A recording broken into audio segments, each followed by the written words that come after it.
Hello, boys and girls, and welcome back to a brand new school year of art classes with Mr. Mazer. So this week we're going to read the first drawing because today we're going to be doing our very first drawing of the new year. And so I thought this would be a good book to kick us off. So, the first drawing by Caldecott medalist Mordecai Gerstein. Some of the oldest drawings ever found were made more than 30,000 years ago in a cave in southern France. In that same cave is the footprint of an 8-year-old child. Alongside it, the footprint of a wolf. The first drawing. Imagine. You were born before the invention of drawing, more than 30,000 years ago. You live in a cave with your parents, grandparents, sisters, brothers, uncles, aunts, many cousins, and your wolf, Shadow. It's a big cave. You love to watch animals. You see them everywhere. You see them at the river where they come to drink. Horses, giant elk, reindeer, woolly rhinoceroses, bears, sometimes lions, and more. You sit and watch them for hours. You see the grand white and gray clouds that drift over the valley. Their ever-changing shapes look to you like a parade of animals. Papa, that cloud looks like a woolly mammoth. It looks to me, says your father, like a cloud. When collecting stones for spearheads and knives, you think some look like animals too. Mama, this stone looks like a bear. To me, says your mother, it looks like a stone. You wonder, why can't they see what I see? At night, wrapped in deer skins, you see shadow images of all the animals again in the firelight, flickering over the bumps and hollows of the cave walls. And they seem to move. Look, Mama, galloping horses. What horses? Go to sleep. Papa, Grandpa, they're on the ceiling. Elk. There are no elk. Go to sleep. Sisters, brothers, cousins, don't you see the rhinoceroses? No, shouts everyone. Now go to sleep. They call you child who sees what isn't there.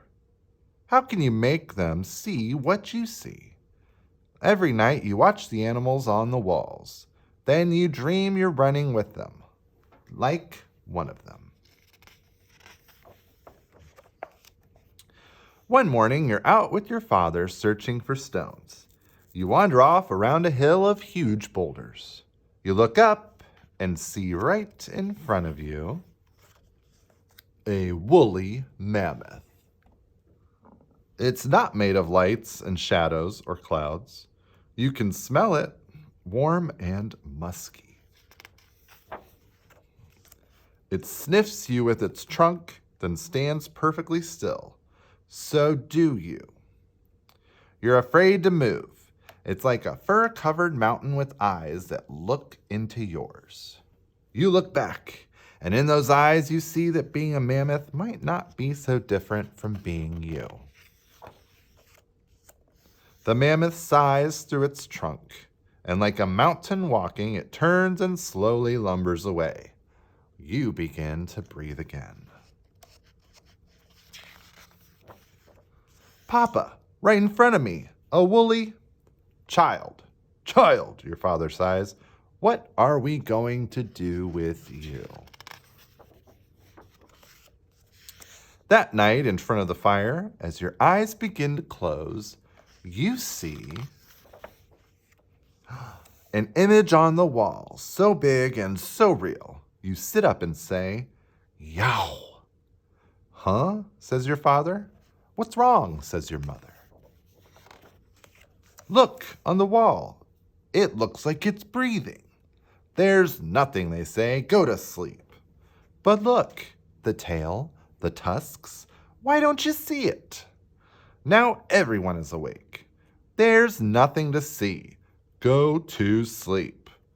How can I make you see? And without thinking, you leap out of bed, take a burnt stick from the fire, and run to the wall. Look, here's the tail. Here, the back legs. You make marks on the bumpy wall to show them where to look. And the back, the front legs, the ears, the eye, watching us. Its trunk and its tusks. Stop, shouts your father. He aims his spear at the wall. Everyone huddles by the doorway. The wide-eyed children clutching their parents' legs. I can see it, gasps your father. This is magic. No, Papa, you say. I'm just showing you. And you look at what you've done. You have made the world's first drawing. Yes, you say, it is magic. Now everyone can see what you see, and so you make more drawings. You show your parents, grandparents, sisters, brothers, uncles, aunts, and cousins how to draw too. For thousands of years, people keep drawing. Even today, people are still doing it. And that's how, if you'd been around more than 30,000 years ago, you might have invented drawing. And it's still magic. Now that was a great story. Start the first drawing of our first year. So this week, we're going to be drawing one of my favorite animals, a fox. And the reason I love foxes so much is because I have a little dog at home. She's a Pomeranian Terrier mix, and she kind of looks like a little fox. So these animals are near and dear to my heart. I always think they're cuties. So we're going to draw a fox, and then you are free to draw around it, color it, and decorate it how you like. So first thing we're going to do, you're going to need a paper and a pencil to draw with. I'm going to draw with a Sharpie so you can see it better. So first thing we're going to do is start with its eyes. So I'm going to go to about the middle of the paper and go a little bit to the left. That's this way. So I'm going to draw towards the center, and I'm going to draw two ovals right next to each other. There's one, and there's two. Now, you could just draw a pupil. There's another circle in there. The way that I like to do my eyes is I like to do two circles, one in the top and one in the bottom. And then I like to color in that space in between. But if you have another way that you like to do eyes, you are more than welcome to do that. Now, next, I'm gonna go in between and I'm gonna make a little nose. So I'm gonna make a same shape, an oval, only this one's gonna be long. It's gonna be down here, a little short oval like that. I'm also gonna color this one in. If you wanna wait to color, that's fine too. Now, I'm gonna go and make a very short line. I'm gonna start right underneath the eye. Now, foxes kind of have a heart-shaped face, which means they are kind of a little bit pointed at the chin. So I'm gonna start at the chin, I'm gonna draw kind of a curved line and stop right before the eye. And I'm gonna do that on the other side too. Very short, stop right by the eye. Now, foxes are usually in colder climates and they're nice and fluffy, so we're gonna make some fur alongside the eyes here. So I'm gonna make kind of a zigzaggy line that goes back and forth. Make 3 or 4 of those. And you can change the length of them to make it look a little more like realistic fur. Now, the next thing I'm gonna do for the top of the head, I'm gonna make kind of like I did here. They're not gonna connect. Make another curved line. And then I'm gonna make one over here as well. I'm gonna leave a little gap in between there. Now, next I'm gonna draw their ears, and they have big pointy ears, which I think are super cute. So I'm gonna, in this space, draw a big ear with a nice point at the edge. I'm going to do that on this side too. Maybe kind of pointed, a little bit of a curve at the top there. Now, to finish my ears, I'm going to make it look like it's folded over. So I'm going to follow this at the top a little bit and curve it down. I'm going to do that on both the top and bottom of my ears. And I will do that on both sides.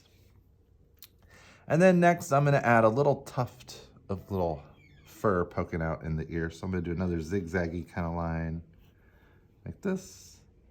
And I'm going to do one over here as well. So it looks like he's got fur in his ears. Now, finish off the top of the head, we're going to do another little tuft of fur up there. So I'm going to start with a little curved line like that, and then go back, and then do it again, and back. I think I'll do like 3 of those. I'll do a couple more, and then I'm going to just bring him on back like that. All right, now he's starting to look a little bit more like a fox. Now I'm gonna add a tuft of hair for his chest. Now this is gonna be a fun line to make. I'm gonna start a little bit below that nose. I'm just gonna go down and up, up, up. I'm gonna make it kind of end there. And then I'm gonna make the same line going up, but leave a little space. Now, to make his body, I'm going to start here, make the neck, and then curve around. Now, they're pretty tiny, so I'm going to make a tiny little bend there. Now, I'm going to start by making his little front legs. So I'm going to start at about the point and just make a little straight line. And then I'm going to make a diagonal line that comes and almost touches it.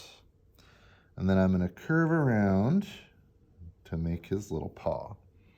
And I'm going to do that right next to him again. There's 1 and 2. And then curve it around. And there's 3. Now, we're going to draw the bottom here of his little belly. And then I'm going to make another leg here. Now, if you notice with foxes and dogs, they usually have a little thicker back leg. So I'm going to start with a thick, and then come down, and then straight line, and then wrap it around.